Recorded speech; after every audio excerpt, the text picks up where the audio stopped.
It was a Monday like any other, or at least it started that way. Work had been a drag. We were halfway through editing a documentary on historical train routes, and the server crashed around 3:40 p.m. just as I was scrubbing through 1960s footage of diesel engines and farm fields. Total system freeze. Half the team stayed to troubleshoot. I didn't. My boss waved me off, told me to call it a day, and I left the office with an odd sense of freedom. I texted Jenna out of habit. Thumb hovered above her name, but something stopped me. Not because I suspected anything, not yet. I just thought maybe, for once, a small surprise would feel good. We hadn't had many of those lately. No little moments. No inside jokes. It felt like we were always in the middle of something else. Work, repairs, appointments, scrolling. I missed the way we used to be. So I swung by that Thai place on East Haven she liked. Red curry for her. Pad CEW for me. 2 little fortune cookies in a brown paper bag. When I pulled into the driveway, her car was already there. That wasn't unusual, but it caught me off guard anyway. I checked the time. 5:13 p.m. She usually beat me home by 20 minutes, max. I figured maybe she was working from home today. The front porch light was off. Curtains still drawn halfway. Nothing that screamed strange. But something about it felt still. Like the kind of quiet you get after a conversation you weren't supposed to hear. Inside the house, it smelled faintly like lavender body wash and red wine. That combination shouldn't have made sense. And it didn't. I paused in the entryway, keys still in my hand. The living room was clean, but not our clean. Things had been moved. Pillows reset. Coasters stacked too neatly. Like someone had tried to erase activity with a little too much effort. From upstairs, the water was running. The shower. I remember thinking, weird time for that. I listened for the usual sounds, the clink of bottles, her voice singing something off-key like she used to. But it was quiet. Just water. Just rushing, artificial rain and silence. I took a few slow steps into the kitchen. That's when the first real detail jumped out at me. 2 wine glasses. One half full, one empty. The fuller one was on the counter, sweating slightly, with a deep red lipstick mark on the rim.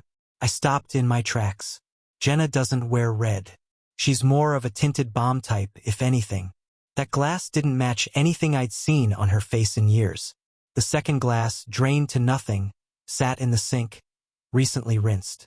The faucet was still dripping irregularly. Plink, plink, like someone had tried to wash away their tracks and forgotten to finish the job.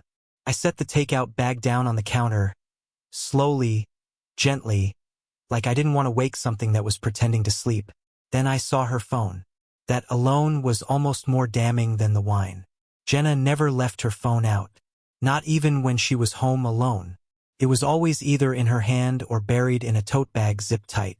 This time it was sitting on the kitchen window ledge, facing up, unlocked. Like someone set it down in a hurry and didn't think to hide it. It buzzed once. A text preview flashed across the screen. T. Just that. A single letter. I didn't recognize it. No last name. No emoji. No context. Just T. Then the message appeared beneath it. Next time, leave it cracked open like before. I'll be faster. I stared at it. I didn't breathe. The words felt like being told a secret I never asked to hear.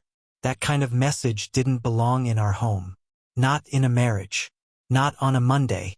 My pulse thudded in my ears as I reached for the phone, just to make sure I wasn't imagining it. I didn't open anything. I didn't need to. That one line said too much already. The next few seconds stretched out like taffy. I wasn't even sure how long I stood there. Just absorbing, replaying that message. That single glass of wine. The lipstick stain. The silence upstairs. My brain went blank, then flooded. All at once. The shower stopped. I heard movement above me. A cabinet door closing. The shuffle of bare feet on tile. Then the stairs creaked once, then twice, and she appeared, holding a towel to her hair. She froze for less than a second when she saw me holding her phone. But that fraction, that tiny flicker, was all I needed to know. "Oh," she said with a kind of practiced breathiness. "There it is. I was wondering where I left it." She took the phone from my hand. No rush. No snatching. Just smooth, steady fingers. Her smile was casual, almost warm. She slipped it into her robe pocket like nothing had happened.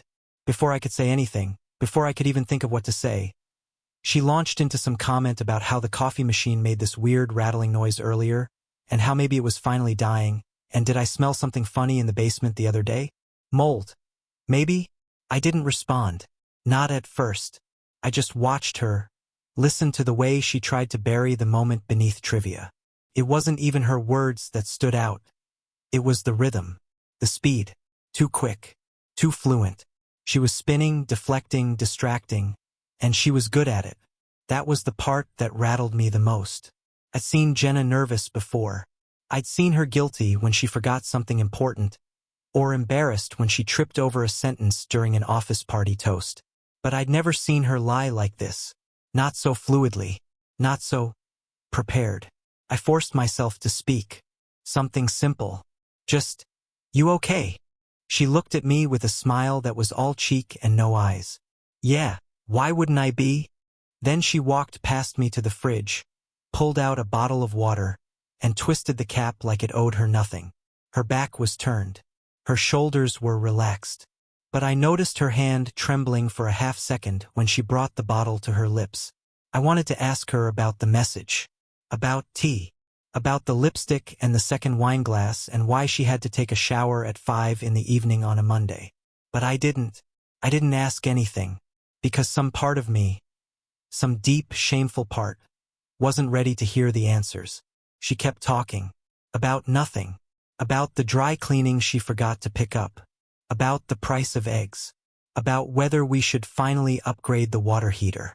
She was laying bricks over a crack in the foundation, hoping I wouldn't notice the house leaning.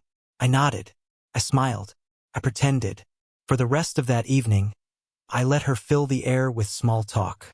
We ate cold Thai food in front of the TV while reruns of some sitcom played in the background.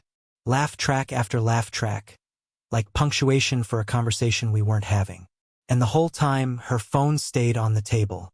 Face down now. No more buzzes. No more messages. Just silence. But I wasn't fooled anymore. That was the first night I understood something was broken. That whatever we'd built, all those years, all those routines, was now sitting on a fault line I hadn't seen coming. She kissed my cheek before bed. Said, "Good night." Like it meant something. I said it back. Like a coward. Or maybe like someone who still hoped this wasn't what it looked like. But deep down, I already knew it was. The next morning, I sat in my car outside a grocery store and couldn't make myself get out. I'd driven there to buy something. Eggs, maybe, or milk. But I'd been sitting in the parking lot for 20 minutes, staring at a smudge on the windshield and replaying every moment of the night before like it was a crime scene. It was ridiculous, wasn't it? One message, one wine glass, one missing name. That's all it had taken to split open my entire life. I told myself it wasn't proof. I told myself I was jumping to conclusions. But the more I tried to be rational, the more that one sentence from T kept echoing. Next time, leave it cracked open like before. I'll be faster. I didn't need timestamps. I didn't need photos or a confrontation. My gut had already answered for me. But what really made it unbearable wasn't just the message. It was how quickly she'd recovered. How easily she'd lied. As if this wasn't her first time brushing off suspicion. Just the first time I'd noticed. And once that thought took root, I started seeing everything differently. My memory didn't give me one big flashback. It gave me a slow drip. Moments I hadn't paid attention to at the time started rising up like debris from a murky lake. There was her Miami trip 2 months ago. She told me it was a girls' weekend. A last-minute invitation from her college friend Mia. Just sun and sangria, she'd said. She even offered to send me selfies from the beach, which I thought was sweet. But when she got back, I remember hugging her at the airport and catching a scent I couldn't place. A cologne that clung to her clothes and didn't match the scent of hotel rooms or airports or airplane seats. I'd asked about it. She laughed and said their Airbnb had a male housekeeper, and he sprayed the whole place down with something way too strong. I believed her. Of course I had. Because that's what you do when you're married, you give the benefit of the doubt. But now that detail gnawed at me. So did the way she'd started dressing for work. Jenna worked in logistics. It wasn't glamorous. She managed scheduling for regional warehouses, hardly the kind of job that called for heels and silk blouses. But around mid-spring, she'd started coming downstairs in more polished outfits. Subtle but noticeable. New perfume. Hair curled even on rainy days. Lipstick I didn't recognize. At first, I told myself she was just feeling confident. Then she started leaving the house earlier than usual and coming home a little later. Meetings ran long. Traffic on I-95. Had to stop for gas. Always something. And then there was that one night, late June, when she said she was too tired to go out for dinner with me. I'd made reservations. Our favorite spot. I didn't take it personally when she canceled last minute. Said she had a headache. Looked pale enough that I didn't argue. I went by myself. Got takeout. When I came back home, she was in bed. Lights off, pretending to sleep. I figured maybe she really wasn't feeling well. But the next morning, I checked her Instagram and saw a photo she'd posted to her story the night before. A single plate on a candlelit table. A half-drunk bottle of Cabernet in the background. And 2 wine glasses. The caption read, "Late night brainstorm wineglass sparkles." Brainstorm? I'd asked her about it. "Oh, that's from last week," she'd said, yawning. "I just forgot to post it." It made sense at the time. Kinda. Sorta. But now, that lie had weight. It had teeth. I started retracing all those little lies. The excuses, the contradictions, the things that didn't sit right. She used to leave her phone on the kitchen counter. Now it was always face down on silent. New passcode. Changed in May. She never used to care if I glanced at her messages when it buzzed. Now she tilted the screen away, subtly, like it was a reflex. She said she hated sushi. Then one day she came home talking about how surprisingly good sea urchin was. Said her coworker pushed her to try it. Said it tasted like the ocean. There were these phrases she picked up, too, ones I didn't recognize. Things like, "It's not that deep," or "soft launch." Things she never used to say. At first I chalked it up to TikTok or whatever podcast she'd started listening to on her commute. But more and more, she sounded like someone else. Someone I wasn't being introduced to. Then there was the drawer. The one in our hallway where we used to dump old chargers and takeout menus. A few weeks ago, I'd opened it looking for a spare USB cable and found it totally rearranged. Clean. Organized. Inside was a receipt from a hotel in Stamford. One she'd never mentioned visiting. It was under a bag from Sephora and a few old boarding passes. She told me once she was there for a conference back in March. Just for the day, she'd said. But the receipt had an overnight charge. That was months ago. I'd forgotten about it until now. But now I saw it for what it was. Another crack in the narrative. Another thing she'd buried under routine. There were other signs. The new playlists on Spotify. The AirTag she said she lost and then mysteriously found weeks later in a different coat pocket. The sudden switch from our shared cloud folder to her personal Google Drive. Subtle, boring things. But in hindsight, alarms. It wasn't that I hadn't noticed any of it. I had. But when you're in love, you learn to ignore the creaks in the walls. You tell yourself houses settle. People change. You don't assume your partner is chiseling out an exit door behind your back. I think what hurt the most was realizing how easily I'd let myself be fooled. How eager I was to stay comfortable. Because the signs had always been there.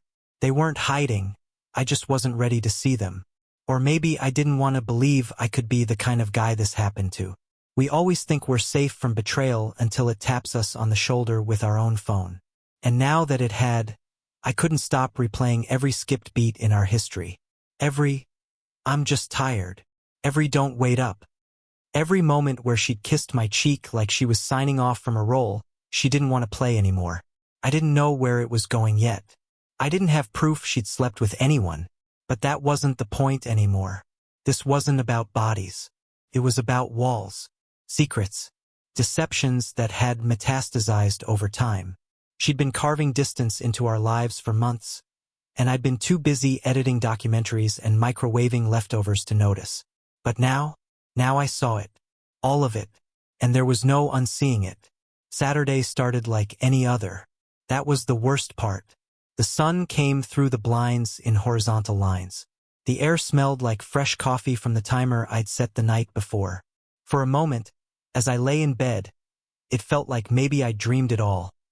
The message, the wine glass, the lipstick. But that illusion cracked the second I rolled over and saw the other side of the bed was empty. Jenna was already gone. Again. It was barely 7:30. At first I figured she'd gone out for a run. Or coffee. Or just air. But then I saw it, her phone. Sitting on the hallway table near the stairs. Face up. Screen locked. She never left without it. That thing was surgically attached to her. I once joked that if she ever lost it, she'd file a missing persons report before she'd even notice I was gone. And yet, there it was, lying unattended like it didn't matter anymore. Or maybe like she didn't expect to be gone long. I didn't mean to snoop. I didn't. But if I said I hesitated, I'd be lying. The truth was, the second I saw it, my stomach dropped, and I already knew. Not hoped. Not suspected. Knew. Something was on that phone. Something final. So I picked it up. The lock screen lit up. No passcode. Either she forgot to enable it or maybe somehow she wanted to be caught. Maybe she thought I'd already seen enough and this was her version of mercy. The messages were open. I didn't even have to scroll far. Same contact name. Same text thread. The first message at the top was timestamped at 6:13 a.m. Window was locked. Slowed me down. You owe me pancakes or something. The next one came at 6:35. God, last night. Can't stop thinking about it. Pretty sure the neighbor saw me climbing out. Then one at 6:58. Next time let's do a hotel again. Safer. Cleaner. No stairs to trip on. And finally, at 7:04, the one that made me sit down on the stairs and stare at nothing for what felt like an hour. Worth it though. Every second. Even the risk. That was it. No good morning. No jokes, no emojis. Just facts. Cold and clear.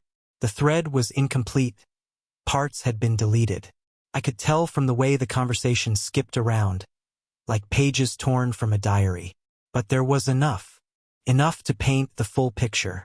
And it wasn't blurry anymore. This wasn't some flirtation. This wasn't boredom. This wasn't just talking. This was a system. A whole other life I hadn't been invited into. Hidden routes. Early escapes. Windows as exits. Risk as a thrill. I scrolled further. The older messages were sparse, clearly trimmed, but a few bits slipped through. One was a *T of a hotel booking, forwarded from his end. A boutique place 2 towns over. The name matched a charge I vaguely remembered on our joint card last month. One she told me was a work retreat.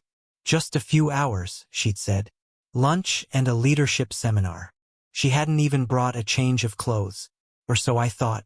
Another message said, left your shirt in the back seat again. Still smells like you. Dangerous, but I'm keeping it. There was a photo too. Blurry, dim, taken from what looked like inside a car at night. You couldn't see faces. But I recognized the pattern of the scarf she was wearing. I'd bought it for her last Christmas. The message beneath the photo just said, couldn't stop smiling after this. I didn't feel anger. Not at first. What I felt was hollow. Like the center of me had been carved out and replaced with fog. I placed the phone down. Slowly. Like it might explode. For the first time since this whole thing started, I wasn't guessing anymore. I wasn't following breadcrumbs or parsing excuses.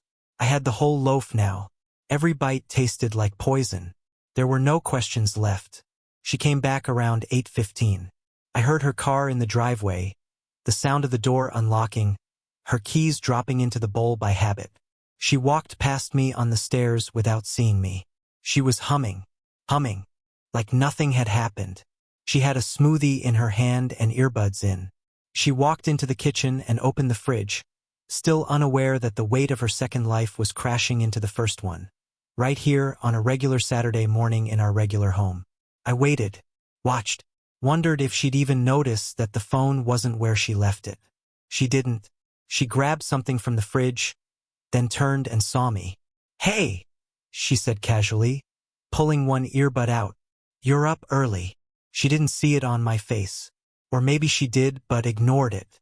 I didn't say anything. She waited for a beat, then filled the silence. "Do you want anything?"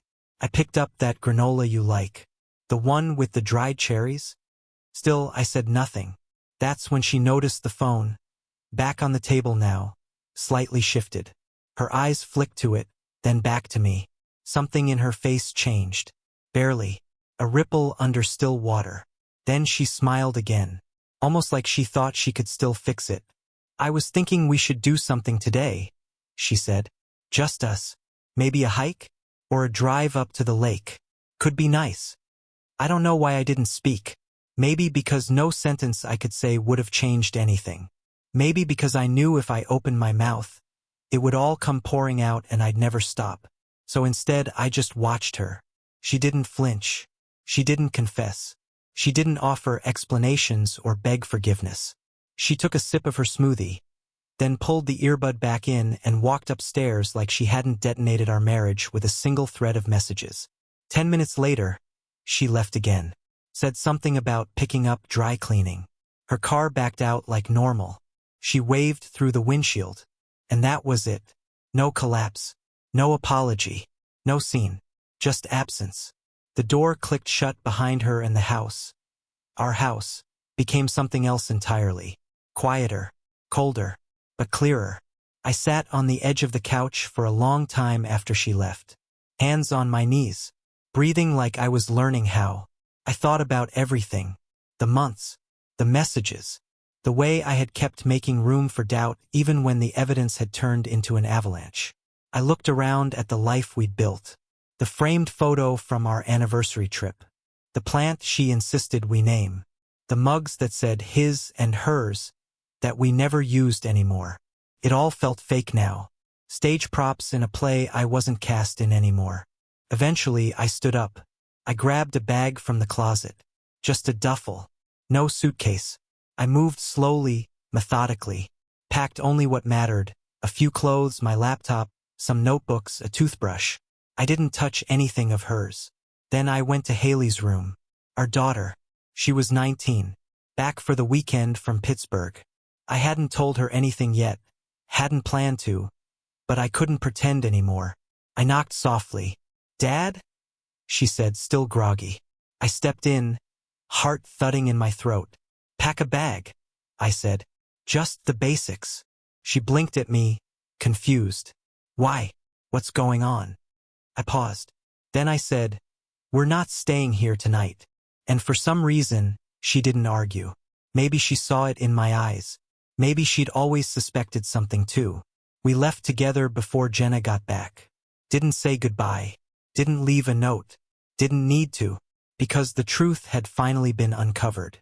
And there was no coming back from it. We didn't speak much on the drive. Haley sat in the passenger seat, hood pulled halfway over her head, staring out the window like she was watching someone else's life pass by. I think she could feel the weight of something, even if she didn't know the details yet. She didn't ask. Not right away. I drove aimlessly at first. Out past the neighborhood, the grocery store, the gas station Jenna always stopped at. I didn't want to be anywhere familiar. I didn't want to turn my head and see some place tied to a memory I had to doubt now. Eventually, I pulled onto the interstate and just kept going. It wasn't until we passed a sign for the state border that Haley finally spoke. "Dad?" she said softly. "Is this about Mom?" I gripped the wheel a little tighter. "Yeah," I said. "It is." She didn't ask anything else. She didn't need to. Her silence said enough. Somewhere in her mind, I think she already knew. Not the specifics, maybe, but the truth underneath. Kids know when something's broken. Even if the cracks are hidden behind grown-up routines and quiet dinners, they feel the cold coming in. We ended up in a hotel 2 hours north, just over the state line. Nothing fancy, roadside chain, faded carpet, slightly too much air freshener. But it was clean and it was away. While Haley unpacked in the adjoining room, I sat on the bed with my laptop open. I wasn't sure what I was looking for. Answers? Closure? Proof beyond what I'd already seen? Instead, I opened a blank document and stared at the blinking cursor. Then I started typing. I wrote everything. From the wine glass to the text message. From the shift in her wardrobe to the time she canceled our anniversary dinner with a vague excuse and came home smelling like someone else's cologne. I wrote about tea, the hotel receipt, the half-deleted messages, her smile that never quite reached her eyes anymore. And I wrote about the moment she came downstairs humming, like the house she just detonated was still intact. It wasn't for anyone else. Not a court. Not even Haley. I just needed the truth to exist somewhere outside my head. I needed to name it. Lay it bare. I barely slept that night. When I did drift off, I dreamed of walking through our house. But all the walls were see-through. I could see Jenna moving from room to room, touching things that weren't hers anymore, laughing with someone who wasn't me. I shouted, but she didn't hear me. Or maybe she did and chose not to turn around. I woke up sweating. Haley was already up. She'd gone out and brought back coffee. She handed me a cup without saying anything, and I was grateful for her silence. We drank it in the stiff hotel chairs, surrounded by beige wallpaper and the hum of the mini-fridge. Then she said, "I need to show you something." She stood up and walked back into her room. I heard her unzip her duffel and rustle through papers. When she came back, she was holding a printed sheet. Plain white, folded once down the middle. She sat on the edge of the bed and held it out. "I wasn't going to say anything," she said, "but I think you should see this." I unfolded it. It was a DNA test. My heart stopped. The heading at the top read something about ancestry and heritage, one of those casual kits people do for fun. But halfway down the page was a bold section labeled paternity match. Below it, a line of black text. Cold. Clinical. No match found. I read it again. And again. No match found. I looked up at her. Her face was blank, but her eyes were red-rimmed. "Is this real?" I asked. My voice didn't sound like mine. She nodded. "We did them at the Bachelorette weekend. As a joke. Someone brought a whole kit for all of us. Most of us just wanted to see if we had Viking blood or whatever, but I clicked the box for paternity matching. Thought it would be funny. I don't even know why." She paused. "The results came this morning." I didn't speak. Couldn't. My hand went limp, the paper drifting to the bedspread like it didn't weigh more than a feather. But it did. It was an anvil. "I'm sorry, Dad," she whispered. I shook my head. "No," I said quietly. "You don't apologize for this." I didn't cry. Not then. I just stared at the paper, then at my daughter. My daughter. The same kid I'd taught how to ride a bike. Who I held during thunderstorms. Whose homework I stayed up helping with. Who I had walked through anxiety attacks and college applications and messy friendships. The kid who once cried when I missed a school play and made me promise I'd never miss another. And now, here it was in 12-point font and neat laboratory formatting. She wasn't mine. Not biologically. But that didn't change a thing. Not to me. "She didn't tell me," I said, more to myself than to her. Haley looked away. I didn't know either. Until today. The realization hit in waves. Jenna had been hiding this for almost 2 decades. She must have known. Maybe not the exact results, maybe not scientifically, but she must have suspected. You don't carry a secret like that on accident. You bury it. You protect it. You spin an entire life around it, hoping no one ever looks too close. And I hadn't. Until now. I stood up. My legs felt weak. I walked to the window and looked out at the parking lot. Gray pavement and morning light and cars that belonged to people with easier stories. "You're still my daughter," I said without turning around. "You know that, right?" "I know," she said, and I believed her. Because love isn't written in DNA. It's built in early mornings and late-night pickups and inside jokes and hard conversations and the kind of pain you share only with the people who won't leave. And I wasn't going anywhere. Later that day, I disconnected my email from our shared calendar, logged out of the family streaming accounts, deleted myself from the cloud folders. Little steps, quiet goodbyes. Jenna texted once. "Where are you?" I didn't answer. She called twice. I let them ring. Whatever she had to say came too late. There was no explanation that could stitch this back together. That evening, Haley and I sat on the edge of a dock behind the hotel. The air smelled like pine and river water. A few ducks drifted nearby, barely making a sound. She nudged me with her shoulder. "You okay?" I nodded slowly. "Getting there." She looked out across the water. "We should go somewhere. Just us." "Yeah," I said. "We will." And I meant it, because this wasn't just the end of something. It was the beginning of whatever came next. We drove north without a map. I didn't want one. Haley didn't ask questions. She barely looked at her phone. Just sat with her feet up on the dash, eyes on the blur of pine trees and the gray ribbon of road ahead, like she was waiting for something to make sense. I took us to the only place that still felt untouched, my grandfather's old cabin in New Hampshire. It wasn't much. 2 bedrooms, with stove, a pantry filled with expired soup cans and dusty tools. The kind of place people call cozy when they don't have to sleep there in winter. But it was ours, and more importantly, it wasn't built on lies. When we pulled up, the grass was knee-high. A tarp had come loose from the side of the shed, flapping like a warning flag. The front porch sagged slightly in the middle, but the lock still clicked open with my old key, and the floor still creaked in all the right places. Haley stood in the doorway for a long time before stepping in. "This is where you used to come with Grandpa?" she asked. "Yeah," I said. "Back when I was your age, actually. Maybe a little younger." I didn't say much else. I didn't have to. She understood why we were here. This wasn't a vacation. This was a reset. Inside, it was cold. The kind of chill that seeps into your bones and makes your fingers ache. I got the fire going in the wood stove using a few cracked logs and some crumpled newspapers I found in the closet. It took time, everything did here, but eventually the metal groaned with heat and the cabin filled with that smell of smoke and ash and something like peace. We didn't say much that night. She took the smaller bedroom in the back, the one with the twin bed and the bookshelf still lined with my childhood paperbacks.